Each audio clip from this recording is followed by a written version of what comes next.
खुलुमबाय आं सिबिरानि ब्रह्म नोंथांमोनखौ आंनि sbbodonews चेनेलाव गासैखौबो बरायबावनाय थाबाय नोंथांमोननि थाखाय आं गोदान मोनसे भिडिअ लानानै फैबावबाय अन्नानै भिडिअखौ जोबजासिम नायलांदो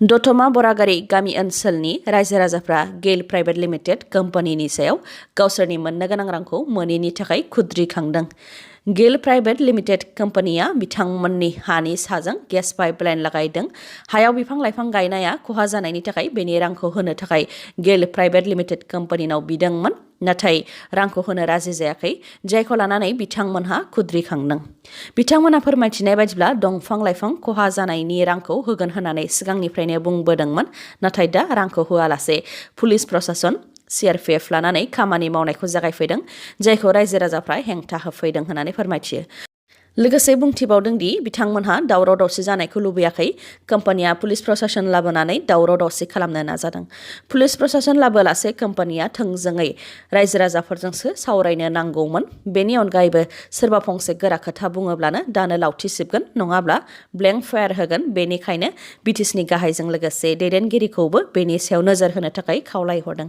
बिथांमोना फोरमायथिबावदों दि हानि एग्रिमेन्टखौबो माबोरै खालामदों सोरजों खालामदों बेखौनो हानि बिगोमा मिथिया माखासे सुबुंनि हाखौ सिगि सुग खालामनानै हानि बेसेनखौ होदों आरो माखासेया रांखौ लायाखै हायाव गायनाय दंफां लाइफां खहा जानायफोरनि रांखौ होगोन होननानै सिगांनि समाव ब्लेंक दलिलाव सागानबो होदोंमोन आरो दंफाङा बेसेबां दं बेनिबो हिसाब लानाय जादोंमोन नाथाय दा माइ आरो थास'नि थाखायल' रां होनो नागिरदों गय थालिर नारेंखला आबाद नङा होननानै कम्पानिया रां होनायनिफ्राय गोजानाव थानो नाजादों होननानै फोरमायथिदों जायनि थाखाय मोननो गोनां रांखौ मोनैनि खुद्रिखांदों बिथांमोनहा चीफ मिनिस्टार्स रिलिफ फान्डनि गेजेरजों 31 नं सिडली बियाबनि MLA जयन्त बसुमतारी बिथाङा गासै सा 184 नो रांनि अनसुंथाइ राननानै होदों 14 नं चिरांदुवार UPPL ब्लकनि मावख'आव जयन्त बसुमतारी बिथाङा सा 84 फरायसाफोरनो 5,000 रांनि स्कलारशिप राननानै होदों आरो सा 100 बेरामिफोरनो बेराम नायै बेराम 10,000 एबा 20,000 रांनि चेक राननानै होदों मख'नो गोनांदि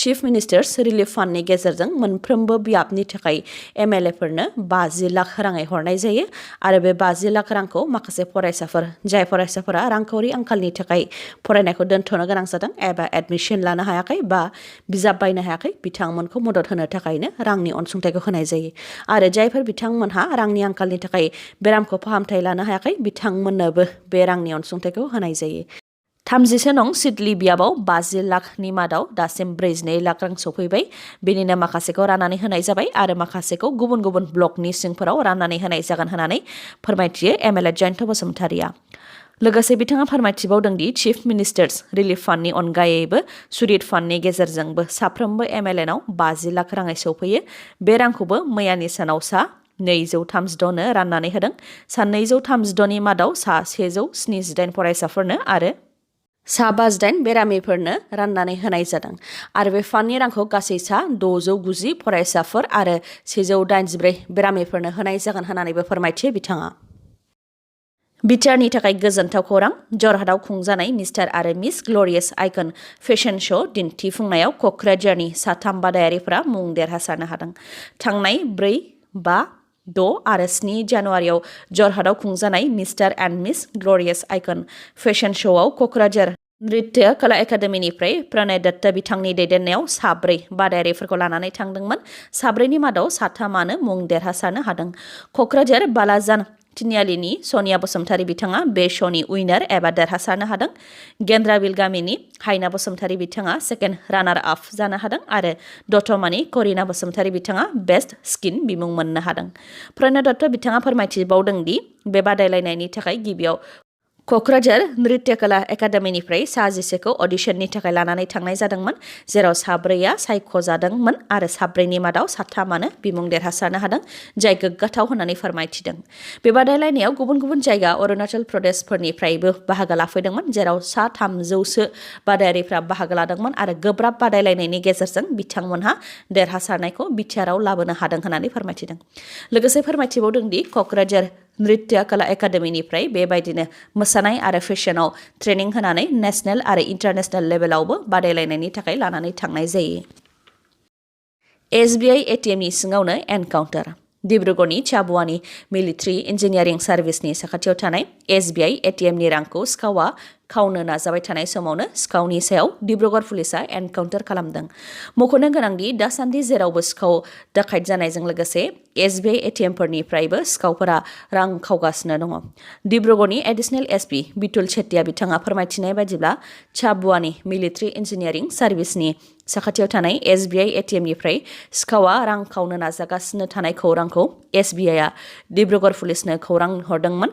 बेयावनो डिब्रुगड़ पुलिसा सिखावखौ हमनो थाखाय ATMआव थांनायाव सिखावआ पुलिसनि सायाव सिखाजों गाग्लोबनो नाजादोंमोन। बेयावनो सिखावनि सायाव एनकाउन्टार खालामनो गोनां जादों। आथिङाव गुलि नांजानाय सिखावखौ उनाव फाहामथायनि थाखाय आसाम मेडिकेल कलेज एन्ड हस्पिटालाव दैथायहरनाय जादों। सिखावनि मुङा बिट्टु भुमिस 23 बोसोर बैसोनि। बेनि अनगायैबो मैयानि सानावनो नगावनि राहायावबो SBIनि मोनथाम ATMआव सिखाव खावनाय जाथाय जादों। नगावनि राहायाव SBI ATMनिफ्राय रां खावनाय जाथाया फुंनि 3:30 रिंगासो समाव जादों। सिखावफोरा ATM मेसिनखौ गेस काटारनि गेजेरजों हाख'नानै रांखौ लानानै थांदों। बे सिखाव खावनाय जाथायनि दायनिगिरिखौ पुलिसा दासिमबो हमनो मोनथ'वाखै। बेफोरनि अनगायैबो थांनाय सप्तायाव बङाइगावनि बरपारायावबो SBI ATMनिफ्राय गासै 40 लाखनिबो बारा रां लुथिनानै सिखावा लानानै थांदों। विधानसभा बिसायख'थिनि सिगांनो मणिपुराव हिंसायारि जाथाय। मणिपुराव विधानसभा बिसायख'थिया 27 फेब्रुवारि आरो 3 मार्च मोननै खोलोबाव खुंजागोन। बिसायख'थि जानायनि सिगांनो मणिपुराव बुथारनाय जाथाय। मणिपुराव BJPनि सासे मावथि आरो सिकिउरिटि पार्सनेलखौ गावथारदों। गावथारजानाय BJPनि मावथिनि मुङा आबुजान जन आरो सिकिउरिटि पार्सनेलनि मुङा शशिकान्त। बे गावथारनाय जाथायखौ विधानसभा बिसायख'थिजोंनो सोमोन्दो लाखिनानै गावथारनाय जादों होननानै सन्देह खालामनाय जादों।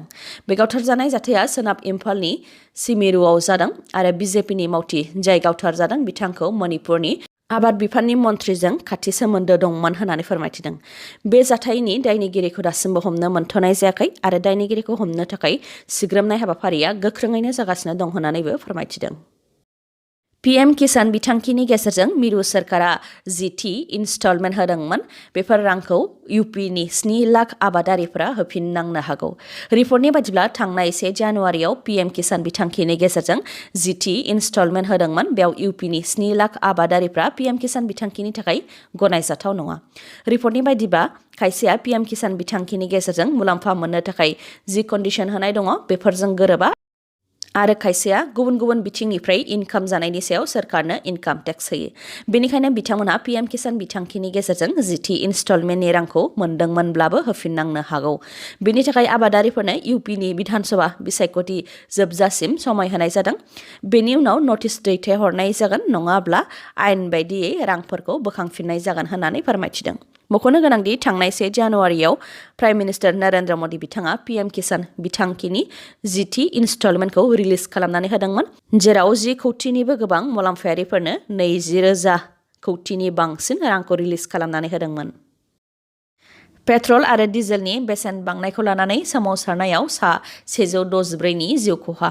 काजाकिस्तान हादराव पेट्रल आरो डिजेलनि बेसेना गोबांथार जानायखौ लानानै बेनि हेंथायै गोख्रोङै सोमावसारदों, जायजों सा 164 सोमावसारगिरि आरो रैखाथि हान्जाया जिउ खोमानो गोनां जादों। बे सोमावसारनाया सोनाब काजाकिस्ताननि आलमाइटी नोगोरावनो बांसिनै गोहोम गोग्लैदों। 164 सुबुं जिउ खहा जानायनि मादाव आलमाइटी नोगोरावनो 103 सुबुंनि जिउ खहा जादों।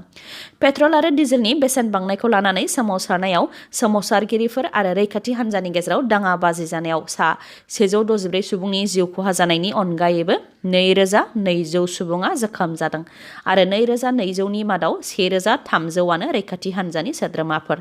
दासिम बे गासै जाथायाव 5,800खौ एरेस्टबो खालामनाय जाबाय होननानै फोरमायथिदों। रिपर्टनि बायदिब्ला काजाकिस्तान हादराव पलिटिकेल क्राइसिसबो जादों। बेनि थाखाय थासारिखौ सामलायनो रासिया हादरनावबो मदद बिहरनो गोनां जादों। सोरखारनिफ्राय मोननाय मुलिफोरखौ GMCH देहा फाहामसालिनिफ्राय आयेन बेरेखायै गुबुन गुबुन फार्मासिफोराव फानहरखुमानायनि दायाव सासे दालालखौ गुवाहाटी पुलिसा एरेस्ट खालामदों। दालालनि मुङा कुलदीप दत्ता। GMCHनि सुप्रिटेन्डेन्ट अभिजित शर्मा बिथाङा बुंथिनाय बायदिब्ला कुलदीप दत्ताया गोलाव समनिफ्रायनो GMCH देहा फाहामसालियाव सोरखारनिफ्राय बेसेन नाङै मुलि सौफैनायफोरखौ सोलो खालामनानै GMCHनि सेन्ट्रेल फार्मासिनिफ्राय दिहुनखुमायोमोन आरो बाहेरानि गुबुन गुबुन प्राइभेट फार्मासिफोराव बे मुलिखौ फानहरखुमायोमोन। अरिजिनेल प्रेसक्रिप्शननिफ्राय एडिट खालामदेरनानै नंखाय प्रेसक्रिप्शन दिहुनोमोन जेराव गोबां मुलि लिरफादेरनानै GMCHनि सेन्ट्रेल फार्मासिनिफ्राय गोबां मुलि दिहुनोमोन आरो बे मुलिफोरखौनो उनाव बाहेरायाव फानहरोमोन। कुलदीप दत्ताखौ आयेन बेरेखा मुलि फालांगि खालामनायजों लोब्बा थानायखौ मिथिनो मोननायनि उनाव GMCHनि अथ'रिटिया गुवाहाटी पुलिसनिसिम अजद होनायाव गुवाहाटी पुलिसा कुलदीप दत्ताखौ एरेस्ट खालामदों। आसामाव कभिड-19नि गोसारनाया लासैनो बांनायनिफ्राय बांदों। थांनाय 24 घन्टा अदेबानि मैया सानसेयाव गासै 48,964 सुबुंनि देहायाव कभिड-19 टेस्ट खालामनाय जादोंमोन। बेनि मादाव 2,198 नि देहायाव कभिड-19 पजिटिभ मोननाय जादों। पजिटिभिटि रेटआ 4.49%। मैया सानसेयाव आसामाव सानै कभिड-19 जों जिउ खहा जादों। कामरुप मेट्र'आव मैया सानसेयाव 760 सुबुंनि देहायाव कभिड-19 पजिटिभ मोननाय जादों। भारतआवबो कभिड-19नि गोसारनाया बांनायनिफ्राय बांगासिनो दङ। थांनाय 24 घन्टायाव भारतआव 1,07,723 सुबुंनि देहायाव कभिड-19 पजिटिभ मोननाय जादों। एक्टिभ केसआ 7,23,619।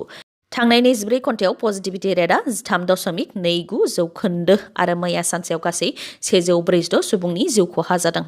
गासै भारतनि अमिक्रन केसआबो 4,033 सिम सौहैबाय। बेनि मादाव महाराष्ट्रआवनो बयनिख्रुइबो बांसिन 1,216। नैथियाव दङ राजस्थान 529, थामथियाव दङ दिल्ली 513, कर्नाटक 441 आरो माखासे। दिनैनि भिडिअ एसेनोसै। गाबोन आरो गोदान भिडिअजों लोगो मोनफिनबावगोन। नोंथाङा दासिमबो आंनि चेनेलखौ साबस्क्राइब खालामाखैबा अन्नानै साबस्क्राइब खालामदो, लोगोसे लाइक, कमेन्ट आरो शेयार खालामनो दाबाव। गोजोन्थों।